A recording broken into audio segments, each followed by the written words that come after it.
ఇప్పుడు టైం కనిపించలేదు అట్లా నీ ఫోన్ చేశానని తెలుసు కదా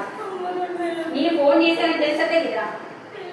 ఏ టైంకి తెలుసు నీకు ఫోన్ చేశానని నీకు ఎలా తిరిగిపోయింది చెప్పు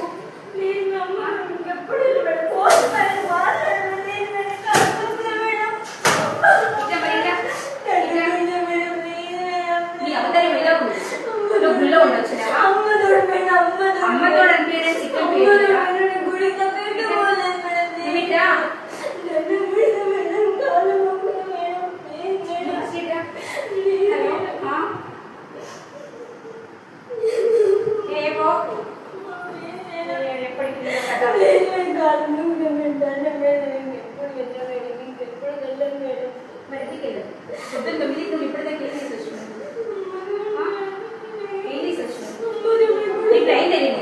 నువ్వు ఎగ్జామ్ చెప్పిపోయావు కదా హాస్టల్లో ఎగ్జామ్ 8కి అయిపోతుంది 12కి అయిపోతుంది మరి ఎగ్జామ్ అయిపోయే టైంకి మళ్ళీ హాస్టల్ ఉండాలని సోయలేదా నీకు